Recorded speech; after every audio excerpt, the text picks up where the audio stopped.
शतरंज के खिलाड़ी पार्ट 1। वजिद अली शाह का समय था। लखनऊ विलासिता के रंग में डूबा हुआ था।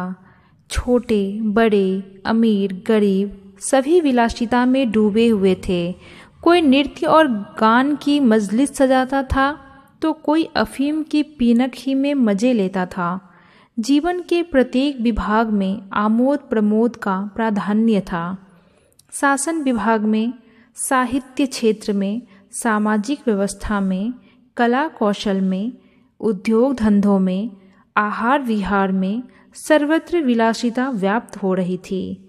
राज कर्मचारी विषय वासना में, कविगण प्रेम और विरह के वर्णन में, कारीगर कलाबत्तू और चिकन बनाने में, व्यवसायी सुर में इस्त्र मिस्सी और उपटन का रोजगार करने में लिप्त थे। सभी की आंखों में विलासिता का मद छाया हुआ था। संसार में क्या हो रहा है इसकी किसी को खबर न थी। बटेर लड़ रहे हैं, तीतरों की लड़ाई के लिए पाली बधी जा रही है। कहीं चौसर बिछी हुई है, पौ बारह का शोर मचा हुआ है, कहीं शतरंज का घोर संग्राम छिड़ा हुआ है। राजा से लेकर रंग तक इसी धुन में मस्त थे। यहाँ तक कि फ़कीरों को पैसे मिलते तो वे रोटियां ना लेकर अफीम खाते या मदक पीते। शतरंज ताश गंजीफा खेलने से बुद्धि तीव्र होती है, विचार शक्ति का विकास होता है, पेचीदा मसलों को सुलझाने की आदत पड़ती है। ये दलीलें जोरों के साथ पेश की जाती थी। इस संप्रदाय के लोगों से दुनिया अब भी खाली नहीं है। इसलिए अगर मिर्ज़ा सज्जाद अली और मीर रोशन अली अपना अधिकांश समय बुद्धि तीव्र करने में व्यतीत करते थे तो किसी विचारशील पुरुष को क्या आपत्ति हो सकती थी। दोनों के पास मौरूसी जागीरें थी। जीविका की कोई चिंता न थी। घर बैठे चकोतियाँ करते थे। आखिरकार और करते ही क्या।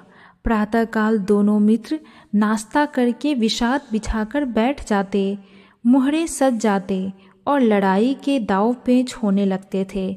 फिर खबर न होती थी कि कब दोपहर हुई, कब पीहर, कब शाम।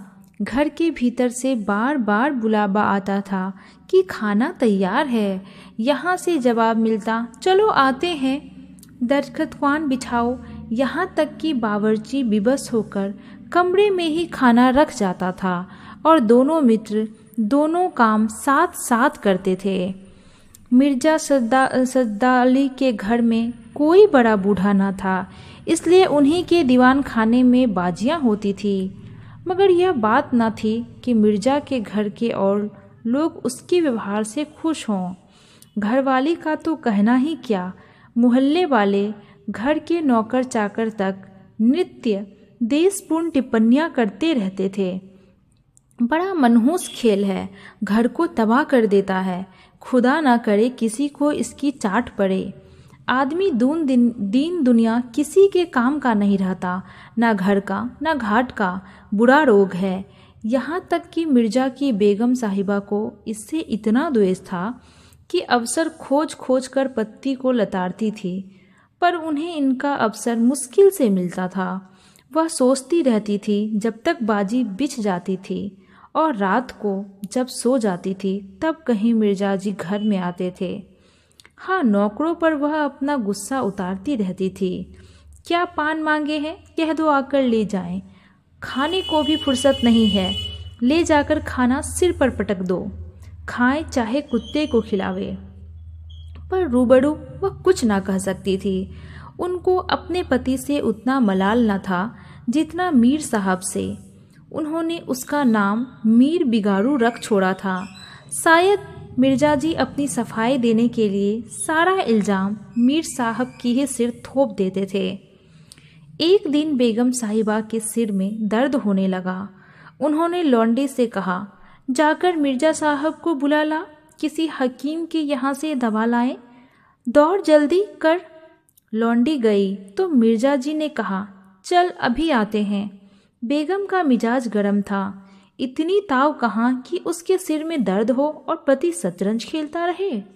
चेहरा सुर्ख हो गया।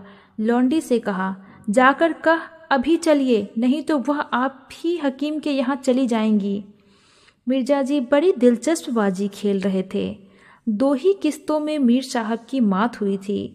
झुंझला कर बोले, क्या ऐसा दम लबों पर है, जरा सब्र नहीं होता? मीर, अरे तो जाकर सुन ही आइए ना, औरतें नाजुक मिजाज होती है। मिर्जा, जी हाँ, चला क्यों ना जाऊं, 2 किस्तों में आपकी मात होती है। मीर, जनाब इस भरोसे न रहिएगा, वह चाल सोची है कि आपके मुहरे धड़े रहें और मात हो जाएं। पर जाइए, सुन आइए, क्यों खामखा उनका दिल दुखाइएगा।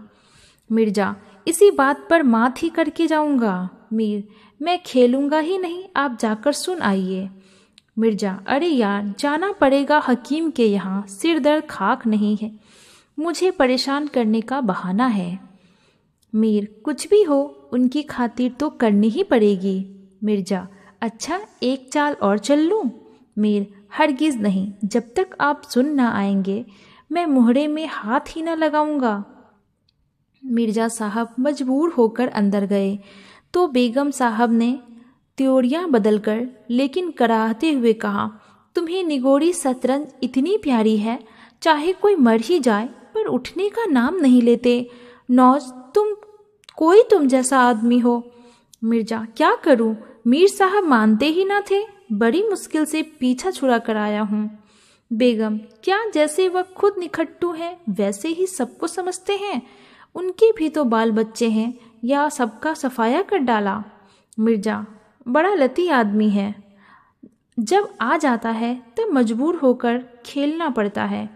बेगम, दुत्कार क्यों नहीं देते? मिर्जा, बराबर के आदमी हैं, उम्र में दर्जे में मुझसे 2 अंगुल ऊंचे, मुलाहिजा करना ही पड़ता है। बेगम, तो मैं ही दुत्कार देती हूँ, नाराज हो जाएंगे, हो जाएं, कौन किसी की रोटियां चला देता है, रानी रूठेगी, अपना सुहाग लेंगी। हरिया, बाहर से शतरंज उठा ला, मीर साहब से कहना मियाँ अब ना खेलेंगे, आप तशरीफ़ ले जाइए। मिर्जा, हाँ हाँ, कहीं ऐसा गजब भी ना करना, जलील करना चाहती हो क्या? ठहरिया, कहाँ जाती है? बेगम, जाने क्यों नहीं देते, मेरा ही खून पिए तो उसे रोके? अच्छा, उसे रोका, मुझे रोको तो जानू। यह कहकर बेगम साहिबा झल्लाई हुई दीवान खाने की तरफ चली। मिर्जा बेचारे का रंग उड़ गया। बीबी की मिन्नतें करने लगे, खुदा के लिए तुम्हें हजरत हुसैन की कसम है, मेरी ही मैयत देखे जो उधर आ जाए। लेकिन बेगम ने एक न मानी, दीवान खाने के द्वार तक गई, पर एकाएक पर पुरुष के सामने जाते हुए पांव बंद से गए। भीतर झांका, संयोग से कमरा खाली था। मीर साहब ने 2-1 मोहरे इधर उधर कर दिए थे और अपनी सफाई जताने के लिए बाहर टहल रहे थे। फिर क्या था, बेगम ने अंदर पहुंचकर बाजी उलट दी। मोहरे कुछ तख्त के नीचे फेंक दिए, कुछ बाहर, और किवाड़ अंदर से बंद करके कुंडी लगा दी। मीर साहब दरवाजे पर तो थे ही, मोहरे बाहर फेंक जाते। देखे, चूड़ियों की झनक भी कान में पड़ी। फिर दरवाज़ा बंद हुआ तो समझ गए कि बेगम बिगड़ गई। चुपके से घर की राह ली। मिर्जा ने कहा, तुमने गजब किया बेगम, अब मीर साहब इधर आएं तो खड़े खड़े निकलवा दूंगी। इतनी लौ खुदा से लगाते तो वली हो जाते। आप तो शतरंज खेले और मैं यहाँ चूल्हे चक्की की फिक्र में सिर खपाऊं। जाते तो हकीम के यहाँ की अब भी तामुल है। मिर्जा घर से निकले तो हकीम के घर जाने के बदले मीर साहब के घर पहुँचे और सारा वृतांत कहा। मीर साहब बोले, मैं तो जब मोहरे बाहर आते देखे तभी तार गया, फौरन भागा। बड़ी गुस्सेबार मालूम होती है, मगर आपने उन्हें यूँ सिर पर चढ़ा रखा है, ये मुनासिब नहीं। उन्हें इससे क्या मतलब कि आप बाहर क्या करते हैं, घर का इंतज़ाम करना उनका काम है, दूसरी बातों से उन्हें क्या सरोकार। मिर्जा, खैर यह तो बताइए अब कहाँ जमाव होगा। मीर, इसका क्या गम है, इतना बड़ा घर पड़ा हुआ है, बस यहीं जमे। मिर्जा, लेकिन बेगम साहबा को कैसे मनाऊंगा, जब घर पर बैठा रहता था तब तो वह इतना बिगड़ती थी, यहाँ बैठक होगी तो शायद जिंदा न छोड़ेगी। मीर: अजी बकने भी दीजिए, 2-4 रोज में आप ही ठीक हो जाएंगी। हाँ, आप इतना कीजिए कि आज से जरा तन जाइए।